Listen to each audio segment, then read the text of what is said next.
أشهد أن لا إله إلا الله.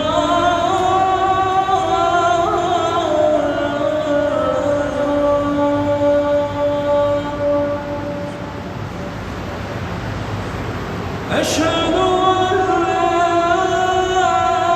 إله إلا الله.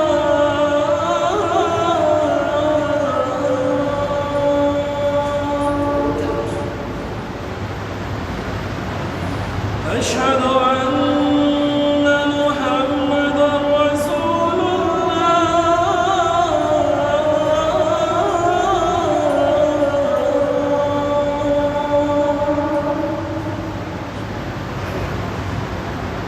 أشهد أن محمدًا رسول الله.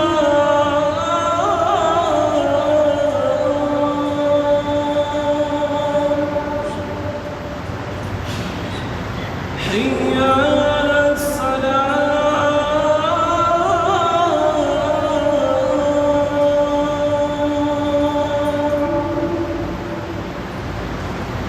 حي على الصلاة.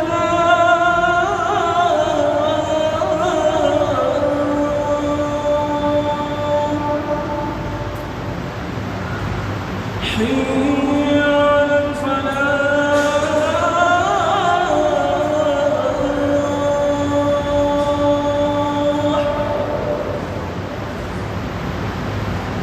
حي على الفلاح.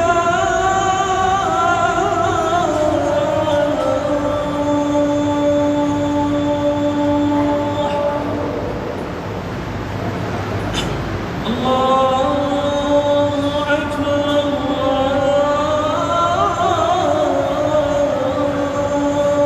أكبر. لا إله إلا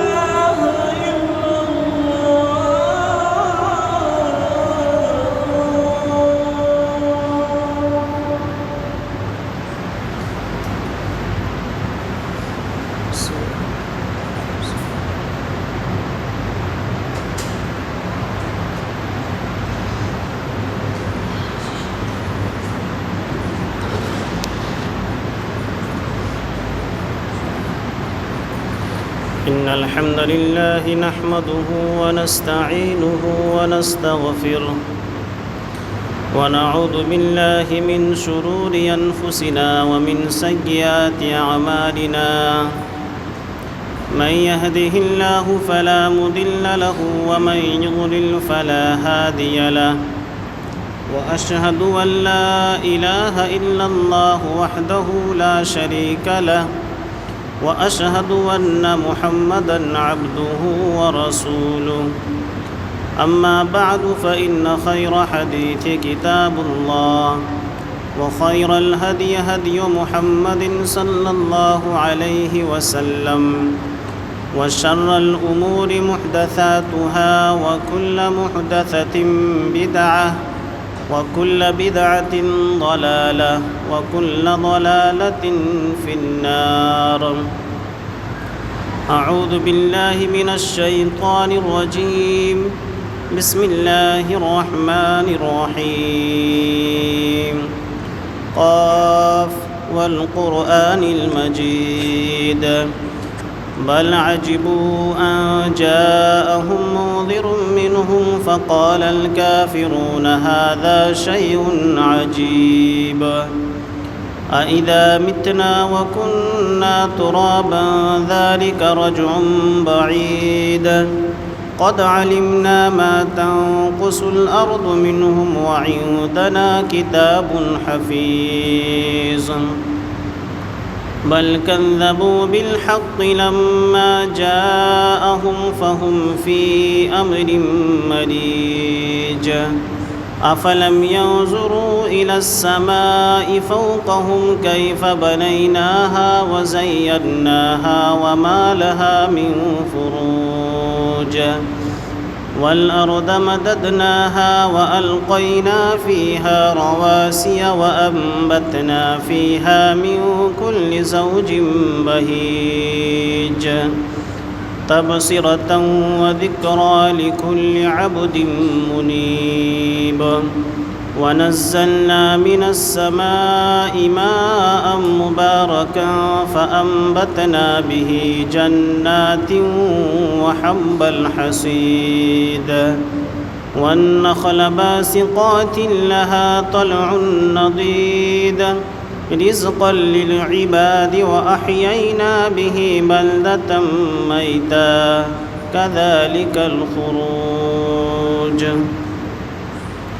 وقال الله تعالى في موضع آخر: وقال ربكم ادعوني أستجب لكم إن الذين يستكبرون عن عبادتي سيدخلون جهنم داخرين.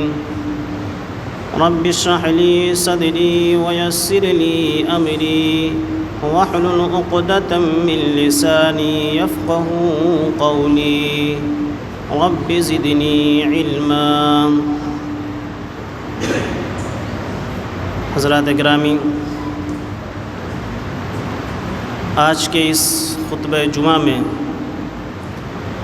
جس موضوع کے تحت باتیں عرض کرنی ہے وہ یہ ہے اسلام میں دعا کا تصور. موضوع کی وضاحت کرنے سے پہلے ہم سب سے پہلے دعا کی تعریف سمجھتے ہیں کہ دعا کہتے کسے. لغوی طور پر دعا کہتے ہیں الدعاء هو ان تمیل الشیء الیک بصوت وکلام یکون منک. دعا یہ ہے کہ آپ کسی چیز کو اپنی طرف مائل کریں، کسی چیز کو اپنی طرف متوجہ کریں، اور یہ یا تو آواز کے ذریعے ہوگی یا پھر کلام کے ذریعے جو کلام آپ کی طرف سے ہوگا. مطلب یہ ہے کہ کسی طرح کی ایک خاص آواز کے ذریعے یا گفتگو کے ذریعے انسان کسی چیز کو اپنی طرف متوجہ کرے، اپنی طرف اس کا دھیان کھینچے، اسی کو دعا کہتے ہیں. جیسے آپ کسی کو اگر کسی کی توجہ اپنی جانب جب مبذول کراتے ہیں تو آپ اسے آواز دیتے ہیں او بھائی، یا اس کا نام لے کر پکارتے ہیں. تو جب آپ اسے یہ آواز دیتے ہیں او بھائی، یا اس کے نام لے کر اسے آواز دیتے ہیں تو آپ اس کی توجہ اپنی طرف کھینچنا چاہتے ہیں، آپ اس کو اپنی طرف متوجہ کرنا چاہتے ہیں کہ میں تجھ سے اب کچھ کہنا چاہتا ہوں، میں اب تم سے کچھ عرض کرنا چاہتا ہوں. تو یہ دعا کی لغوی تعریف ہے کہ کسی چیز کو آواز کے ذریعے یا کلام کے ذریعے اپنی طرف متوجہ کرنا، کسی چیز کو اپنی طرف مائل کرنا، یہ دعا کی لغوی تعریف ہے. دعا کی اصطلاحی اور شرعی تعریف کیا ہے؟ استدعاء العبد ربہ العنایۃ واستمدادہ منہ المعونۃ. دعا کی اصطلاحی اور شرعی تعریف یعنی اصطلاح شریعت میں دعا کسے کہتے ہیں وہ یہ ہے استدعاء العبد ربہ العنایۃ، کہ بندہ اپنے رب سے یہ درخواست کرے، اپنے رب سے یہ دعا کرے کہ اے رب میں تیری توجہ چاہتا ہوں. واستمدادہ منہ المعونۃ، اور بندہ اپنے رب سے اس کی مدد طلب کرے، اس کی مدد چاہے. یعنی بندہ اپنے رب سے یہ درخواست کرے کہ اے میرے رب میں تیری توجہ چاہتا ہوں اور میں تجھ سے اس معاملے میں مدد چاہتا ہوں. یہ دعا کی اصطلاحی تعریف ہے. جب دعا کی تعریف اور اس کی ڈیفینیشن سمجھ لیتے ہیں تو ہم یہ دیکھتے ہیں کہ دعا کی طاقت کیا ہے، دعا کا پاور کیا ہے، دعا یہ انسان کے لیے کتنا بڑا ہتھیار ہے۔ تو دعا کا سب سے بڑا پاور اور سب سے بڑی طاقت یہ ہے کہ دعا یہ اللہ کے فیصلے کو بدل دیتی ہے۔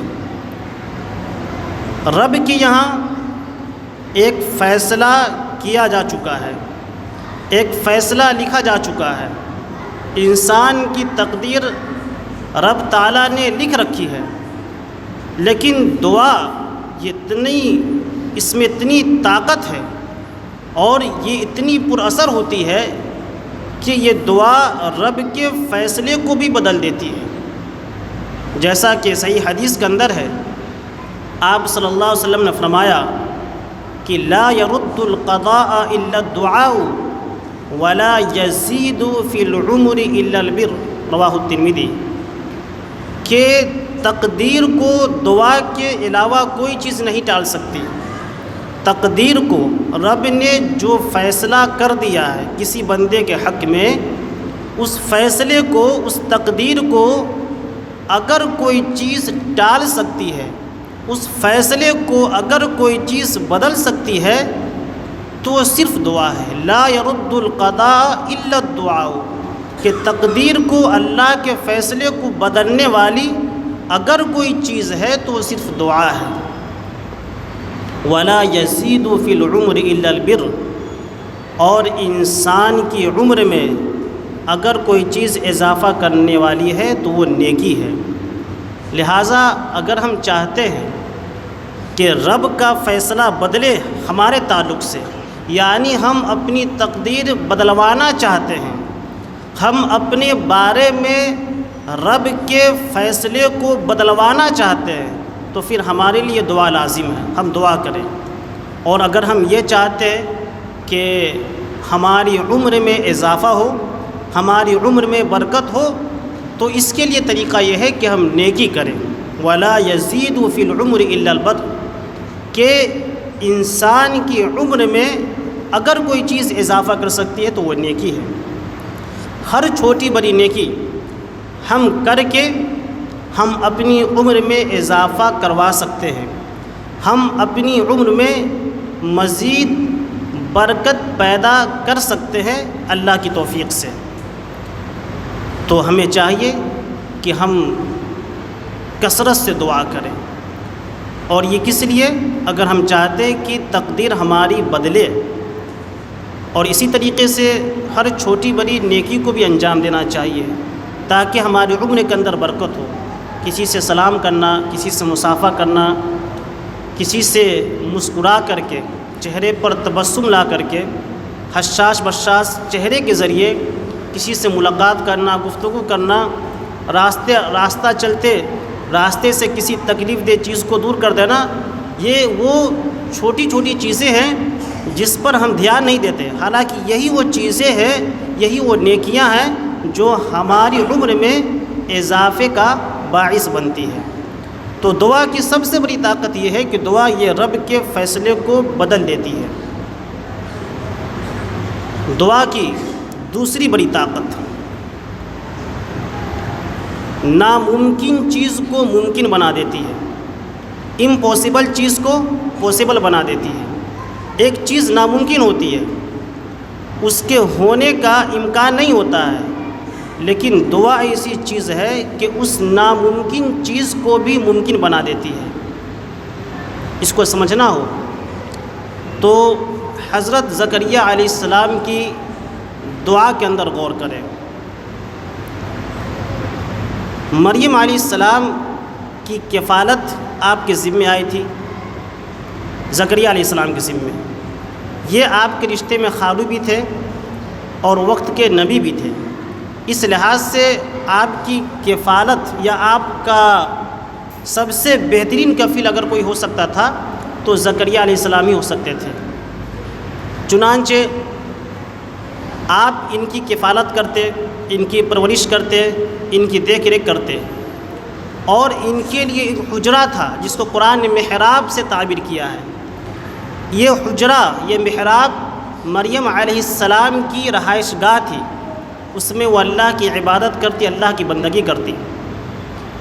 زکریا علیہ السلام جب جاتے تو محراب کے دروازہ لگا دیتے اور نکل جاتے۔ زکریا علیہ السلام جب کبھی باہر سے آتے اس حجرہ کے اندر، اس محراب کے اندر، تو دیکھتے کہ مریم علیہ السلام کے پاس بے موسمی پھل ہیں۔ مفسرین نے لکھا ہے کہ بے موسمی پھل ہونے کا مطلب یہ ہے کہ گرمی کے موسم میں سردیوں کے پھل ہوتے تھے اور سردی کے موسم میں گرمیوں کے موسم والے پھل ہوا کرتے تھے۔ تو زکریا علیہ السلام جب بھی کمرے میں داخل ہوتے تھے تو دیکھتے کہ مریم علیہ السلام کے پاس پھل ہیں۔ کلما دخل علیہا زکریا المحراب وجد عندها رزقا۔ اب جب بھی اس حجرے کے اندر داخل ہوتے تو دیکھتے کہ ان کے پاس رزق ہے، یعنی پھل ہے۔ تو یہ بے موسمی پھل جب آپ نے دیکھا تو آپ نے مریم علیہ السلام سے پوچھا، قال یا مریم ان لکی ھذا، کہ اے مریم تمہارے پاس یہ پھل کہاں سے آ رہے ہیں؟ تو مریم علیہ السلام نے کہا، قالت ہوا من عند اللہ، یہ اللہ کے پاس سے ہے، یہ اللہ کی طرف سے، یعنی ایک کرامت تھی یہ۔ اللہ تعالیٰ بغیر کسی موسم کے اور بغیر کسی ذریعہ اور بغیر کسی سبب کے آپ کو روزی دے رہا تھا، یعنی مریم علیہ السلام کو۔ تو جب زکریا علیہ السلام نے مریم علیہ السلام سے پوچھا کہ تمہارے پاس یہ پھل کہاں سے آ رہے ہیں، یہ رزق تمہارے پاس کہاں سے آ رہا ہے، تو انہوں نے جواب دیا کہ اللہ کی طرف سے ہے، اللہ کے پاس سے ہے۔ ان اللہ یرزق من یشاء بغیر حساب، اور اللہ تعالیٰ جسے چاہتا ہے بے حساب رزق دیتا ہے۔ جب آپ نے یہ دیکھا کہ ان کے پاس بے موسم کے پھل آ سکتے ہیں تو وہی ان کے ذہن میں یہ بات آئی کہ جب اللہ تعالیٰ بے موسم کے پھل دے سکتا ہے تو اگرچہ میں بوڑھا ہو چکا ہوں اور میری بیوی بانجھ ہو چکی ہے، اب اولاد ہونے کا کوئی سبب نہیں ہے۔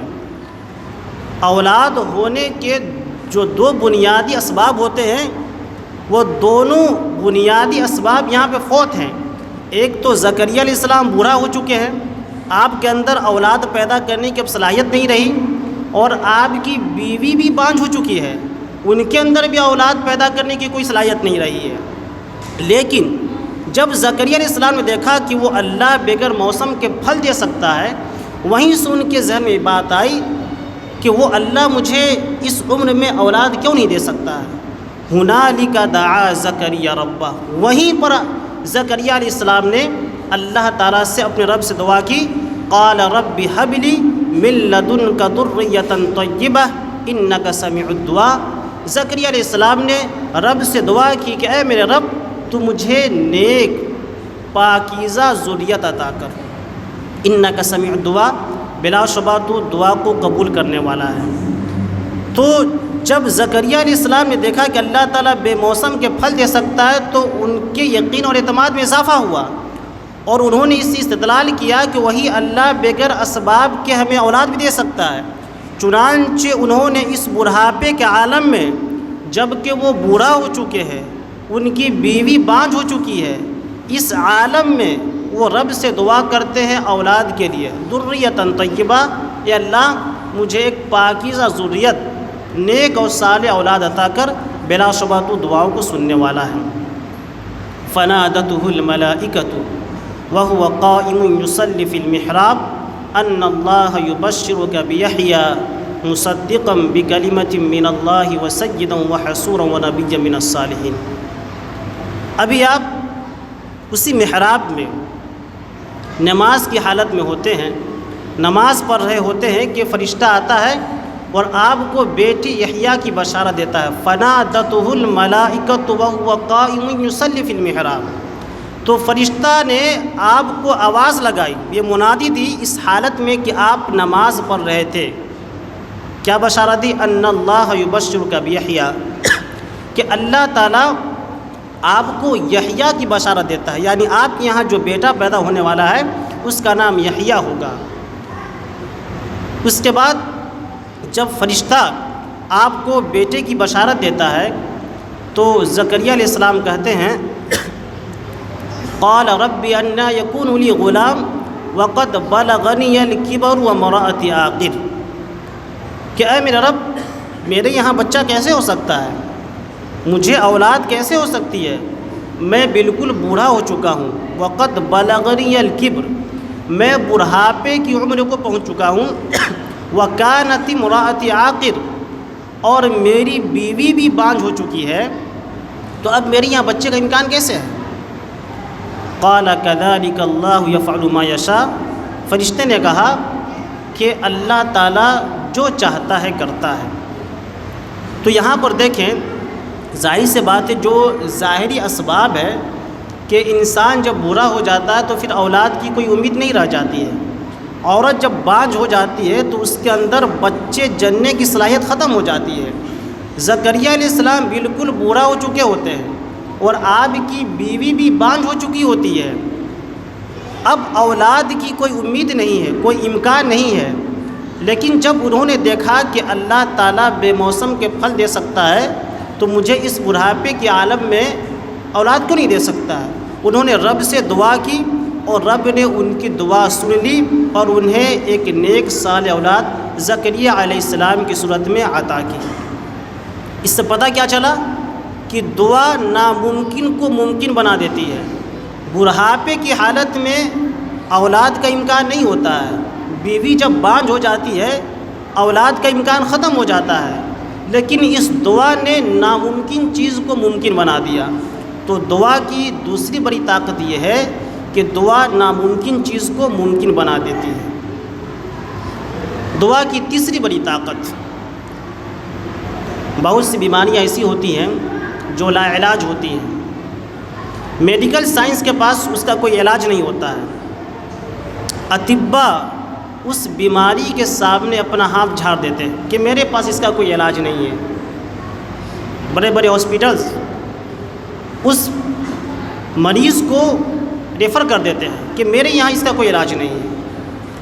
آپ ایوب علیہ السلام کی زندگی کو دیکھیں، اللہ تعالیٰ نے آپ کو مال سے، اولاد سے، گھر و بار سے آپ کو نوازا تھا، آپ کے پاس کسی چیز کی کمی نہیں تھی، لیکن پھر جب اللہ تعالیٰ نے آپ کو آزمانا چاہا تو آپ کو ایک بیماری میں مبتلا کر دیا۔ اس بیماری میں مبتلا ہونے کے بعد آپ کی اولاد بھی ختم ہو جاتی ہے، آپ کے گھر بار مال و دولت سب ختم ہو جاتے ہیں، اور یہ لمبی بیماری میں بعض مفسرین نے لکھا کہ 18 سال کی مدت ہوتی ہے۔ ایک لمبے عرصے تک آپ اس بیماری میں مبتلا ہوتے ہیں، اور ایسی بیماری کی جس کا کوئی علاج نہیں ہے، سارے لوگ ساتھ چھوڑ چکے ہیں، اب بیماری ٹھیک ہونے کو نام نہیں لیتی ہے، کوئی امکان ہی نہیں ہے کسی کے پاس، ساری امیدیں ختم ہو جاتی ہیں، لیکن اس وقت ایوب علیہ السلام اپنے رب سے دعا کرتے ہیں، وَأَيُّوبَ إِذْ نَادَى رَبَّهُ أَنِّي مَسَّنِيَ الضُّرُّ وَأَنْتَ أَرْحَمُ الرَّاحِمِينَ۔ اللہ تعالیٰ نے کہا کہ ایوب علیہ السلام کو یاد کیجئے کہ جب انہوں نے اپنے رب سے دعا کی، کیا دعا کی؟ ربی انی مسنی الضر، کہ اے میرے رب مجھے بیماری لاحق ہے، وانت ارحم الراحمین، اور تو رحم کرنے والوں میں سب سے زیادہ رحم کرنے والا ہے۔ یہاں پر ایک نقطے کی وضاحت کر دینا ضروری ہے۔ یہاں پر ایوب علیہ السلام نے اللہ تعالیٰ سے دعا کی تو کوئی شکوہ شکایت نہیں کی، آپ نے یہ نہیں کہا کہ میرے رب میں اس بیماری میں بہت زیادہ پریشان ہوں، میں اس بیماری کو بہت دنوں سے جھیل رہا ہوں، سالہ سال میں اس بیماری کو جھیلتا ہوا آیا ہوں، زبان پر کوئی حرف شکایت نہیں ہے، اور آپ یہ بھی نہیں کہہ رہے کہ اے میرے رب تو اس بیماری کو دور کر دے، بلکہ انہوں نے صرف بیماری کا ذکر کیا، انی مسنی الضر، کہ مجھے بیماری لاحق ہے، مجھے مرض لاحق ہے، اور یہ ذکر کرنے کے بعد آپ صرف اتنا کرے وَأَنْتَ رَحْمُ الرَّاحِمِينَ، اے میرے رب تو بہت زیادہ رحم کرنے والا ہے۔ یہاں پر ایوب علیہ السلام نے اللہ رب العالمین کی سب سے بڑی صفت رحیم کا ذکر کیا کہ تو رحم کرنے والا ہے، اس کے ساتھ کہا انت ارحم الراحمین، تو رحم کرنے والوں میں سب سے زیادہ رحم کرنے والا ہے۔ یہ دعا کا ایک ادب ہے، مفسرین کہتے ہیں کہ دعا کا ادب اگر دیکھنا ہو تو ایوب علیہ السلام کی دعا میں دیکھیں، اتنی لمبی بیماری، اتنے دنوں سے مبتلا ہے، اور جب اس بیماری کے لیے رب سے دعا کر رہے ہیں تو زبان پہ کوئی شکایت نہیں ہے، کوئی مدعا نہیں، کوئی عرض نہیں ہے، اور اس بیماری کو دور کرنے کا بھی ذکر نہیں ہے۔ اللہ رب العالمین کی ایک صفت کا حوالہ دے رہے ہیں کہ رب تو بہت زیادہ رحم کرنے والا ہے، بلکہ رحم کرنے والوں میں سب سے زیادہ رحم کرنے والا ہے۔ اللہ تبارک و تعالیٰ نے آپ کی دعا قبول فرمائی، فاستجبنا له فکشفنا ما به من ضر۔ اللہ تعالیٰ کہتا ہے کہ ہم نے ایوب علیہ السلام کی دعا کو سنی اور جو بیماری انہیں لاحق تھی ہم نے اسے دور کر دیا۔ پتہ یہ چلا کہ دعا ایک ایسا ہتھیار ہے اور ایسی چیز ہے کہ بہت ساری بیماریاں جو علاج ہوتی ہے، ڈاکٹرز کے پاس کوئی علاج نہیں ہوتا ہے، اطباء اس سے اپنا پلڑا جھاڑ چکے ہوتے، اپنا دامن جھاڑ چکے ہوتے ہیں، لیکن اس موقع سے بھی انسان کو دعا نہیں چھوڑنی چاہیے۔ دعا ایک ایسا ہتھیار ہے، اس دعا کے اندر سب سے بڑی دوا ہے کہ جب ساری دوائیاں کام نہیں کر رہی ہے، کوئی ڈاکٹر کام نہیں آ رہا ہے، کسی کے پاس کوئی علاج نہیں ہے، ایسی حالت میں اور ایسی صورت میں انسان جب رب سے دعا کرتا ہے تو اللہ تعالیٰ اس دعا کی وجہ سے اس بیماری کو ختم کر دیتا ہے، زائل کر دیتا ہے۔ تو یہ دعا کی تیسری بڑی طاقت یہ ہے کہ دعا بہت ساری لا علاج بیماریوں کا علاج ہے۔ اس کے اندر بہت ساری بیماری ایسی ہوتی ہے جن کا کوئی علاج نہیں ہوتا ہے موجودہ وقت میں، لیکن انسان جب رب سے دعا کرے، دعا کے آداب کو لحاظ رکھتے ہوئے عاجزی کے ساتھ، انکساری کے ساتھ، تو اللہ تعالیٰ اس دعا کی برکت سے اس بیماری کو بھی دور کر دیتا ہے، ختم کر دیتا ہے۔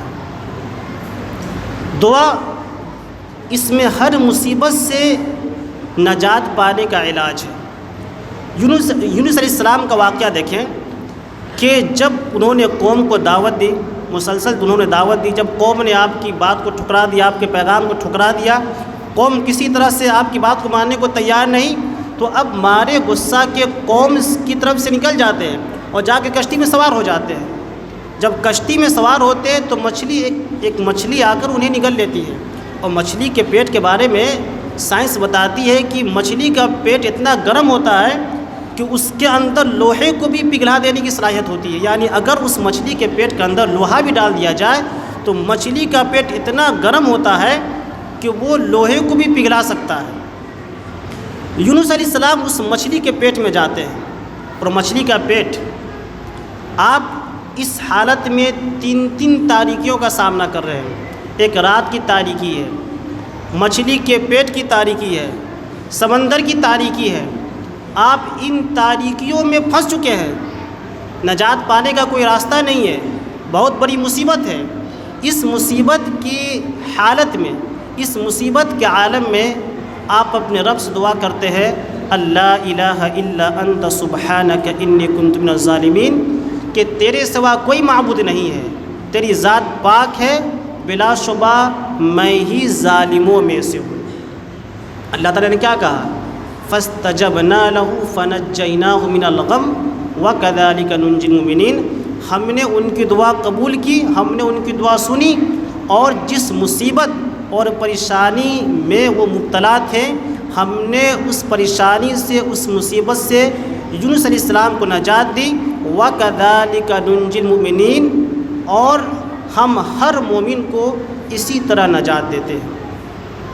اس آیت سے علماء نے یہ استدلال کیا ہے، بلکہ اللہ کے نبی صلی اللہ علیہ وسلم کی واضح حدیث بھی ہے کہ اگر کوئی شخص کسی مصیبت کے اندر مبتلا ہے، کوئی سنگین معاملہ ہے جس میں وہ پھنسا ہوا، الجھا ہوا ہے، اس سنگینی سے اگر نجات پانے کے لیے اگر وہ اس دعا کو پڑھتا ہے، لا الہ الا انت سبحانک انی کنت من الظالمین، اس دعا کو ملاتا، اس کلمے کو ملاتا ہے، تو اللہ تعالیٰ اس کی دعا کو ضرور قبول کرے گا۔ جس پریشانی کے اندر وہ شخص مبتلا ہوگا، اللہ تعالیٰ اس دعا کی برکت سے اس پریشانی سے انہیں نجات دے دے گا۔ تو ہمیں اس سے دو بات معلوم ہوئی، ایک تو یہ کہ دعا یہ ہر مصیبت سے نجات کا ذریعہ ہے، مصیبت کتنی بڑی ہو، کتنی بڑی مصیبت ہو، لیکن انسان جب رب سے دعا کرتا ہے تو اللہ تعالیٰ اس مصیبت سے نجات دے دیتا ہے۔ اور دوسری بات یہ معلوم ہوئی کہ جو دعا یونس علیہ السلام نے اپنے رب سے کی ہے، اگر کوئی شخص اس دعا کے ذریعے اللہ تعالیٰ سے دعا مانگتا ہے تو اللہ تعالیٰ اس کی دعا کو ضرور قبول فرمائے گا۔ دعا، اس کی حقیقت کو سمجھیں، دعا ہے کیا چیز؟ اللہ کے نبی صلی اللہ علیہ وسلم کی حدیث ہے الدعاء هو العبادہ، کہ دعا ہی عبادت ہے۔ الدعاء هو العبادہ، دعا ہی عبادت ہے، یعنی دعا عین عبادت ہے۔ ان الذین یستکبرون عن عبادتی سیدخلون جہنم داخرین، اللہ رب العالمین نے فرمایا کہ جو لوگ ہماری عبادت سے اعراض کرتے ہیں، ان الذین یستکبرون عن عبادتی، یہاں پر دعا کو عبادت سے تعبیر کیا گیا، دعا کے لیے عبادت کا لفظ استعمال کیا گیا۔ اللہ تعالیٰ کہتا ہے کہ جو لوگ میری عبادت سے اعراض کرتے ہیں، یعنی میری دعا سے اعراض کرتے ہیں، مجھ سے دعا نہیں مانگتے ہیں، میرے سامنے ہاتھ نہیں پھیلاتے ہیں، مجھے پکارتے نہیں ہیں، ان قریب یہ ذلیل ہو کر جہنم میں داخل ہو جائیں گے۔ تو اللہ کے نبی صلی اللہ علیہ وسلم نے بھی دعا کو عین عبادت کہا کہ دعا ہی عبادت ہے، اور اللہ تعالیٰ نے بھی دعا کے لیے عبادت کا لفظ استعمال کیا۔ اس سے پتہ چلتا ہے کہ دعا ہی یہ عین عبادت ہے۔ آپ نماز کو دیکھ لیں، نماز ایک عبادت ہے، اس میں آپ غور کر لیں کہ یہ ساری نماز دعا پر مشتمل ہے۔ سورہ فاتحہ کو لے لیں تو سورہ فاتحہ کے آدھے حصے میں رب کی تعریف، رب کی بڑائی ہے، اور آدھے حصے میں دعا ہے۔ اور آپ سورہ فاتحہ کے علاوہ جو دوسری سورت جو ملاتے نماز میں اس کو چھوڑ دیں، باقی آپ پوری نماز پر غور کر لیں، پوری نماز دعاؤں پر مشتمل ہے۔ تو دعا یہ عین عبادت ہے۔ جب دعا کی حقیقت کو سمجھیں تو دعا کی روح کو بھی سمجھنا ضروری ہے۔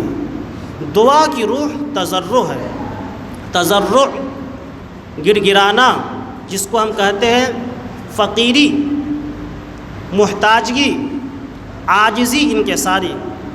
آج ہماری دعاؤں میں یہی چیز نہیں ہے۔ ہم دعائیں تو کرتے ہیں لیکن ہماری دعا میں تضرع نہیں ہے۔ رب کے سامنے کیا حالت ہونی چاہیے، کس انداز سے اور کس حالت سے دعا کرنی چاہیے، آج ہماری دعا کے اندر یہی چیز نہیں ہے۔ اور تضرع اتنی بڑی چیز ہے کہ جب انسان کی دعا میں تضرع آ جاتا ہے، عاجزی، انکساری آ جاتی ہے، تو پھر اس سے اللہ کا عذاب بھی دور ہو جاتا ہے۔ اللہ رب العالمین نے قرآن مجید کا ارشاد فرمایا فلولا اذ جاءہم بأسنا تضرعوا، کہ جب ان کے پاس ہمارا عذاب آ گیا، جب ان کے پاس ہمارا عذاب پہنچ گیا تو انہوں نے تضرع کیوں نہیں اختیار کی؟ یعنی اگر عذاب کے آ جانے کے بعد، عذاب کے نازل ہو جانے کے بعد اگر یہ تضرع اختیار کرتے، عاجزی انکساری اپنی دعاؤں کے اندر اختیار کرتے، تو اللہ تعالیٰ انہیں اس عذاب سے نجات دے دیتا، انہیں اس عذاب سے بچا لیتا۔ تضرع یہ بہت اہم چیز ہے، ہماری دعا کے اندر یہی چیز نہیں ہے۔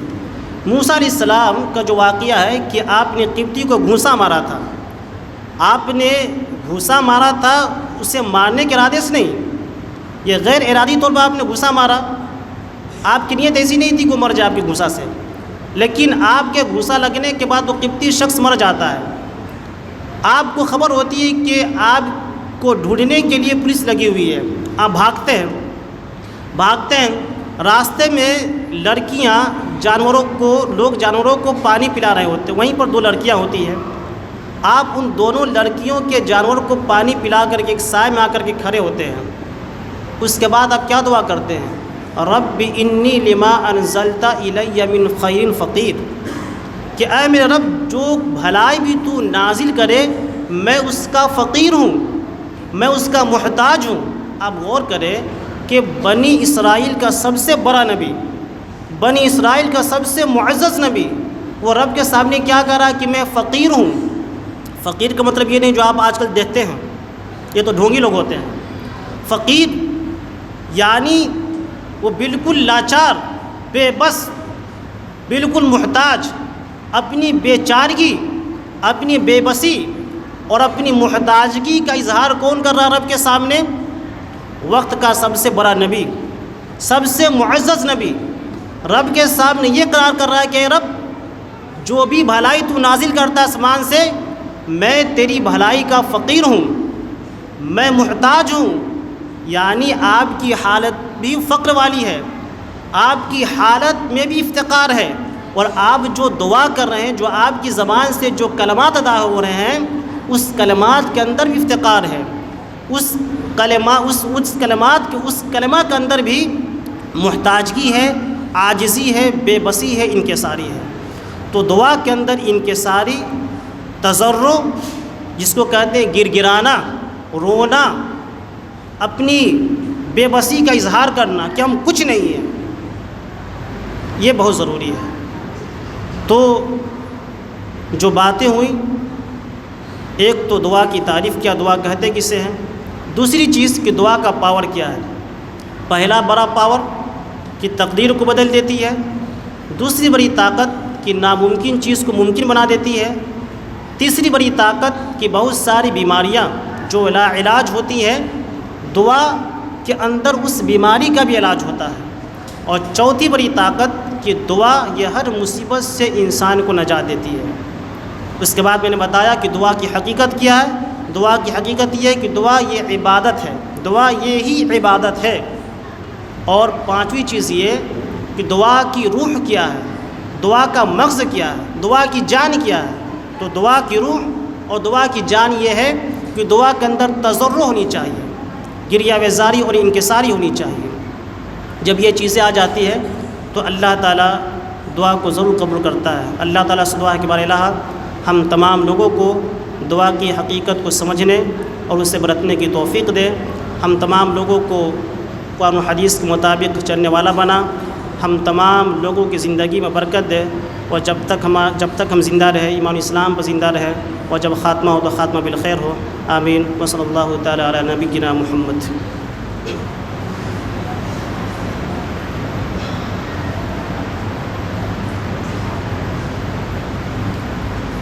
إن الحمد لله نحمده ونستعينه ونستغفره ونعوذ بالله من شرور أنفسنا ومن سيئات أعمالنا، من يهده الله فلا مضل له ومن يضلل فلا هادي له، وأشهد أن لا إله إلا الله وحده لا شريك له، وأشهد أن محمدا عبده ورسوله، أما بعد فأعوذ بالله من الشيطان الرجيم، بسم الله الرحمن الرحيم، إن الله وملائكته يصلون على النبي يا أيها الذين آمنوا صلوا عليه وسلموا تسليما، اللهم صل على محمد وعلى آل محمد كما صليت على إبراهيم وعلى آل إبراهيم إنك حميد مجيد، اللهم بارك على محمد وعلى آل محمد كما باركت على إبراهيم وعلى آل إبراهيم إنك حميد مجيد۔ عباد الله رحمكم الله، إن الله يأمر بالعدل والإحسان وإيتاء ذي القربى وينهى عن الفحشاء والمنكر والبغي يعظكم لعلكم تذكرون، ولذكر الله أكبر والله يعلم ما تصنعون۔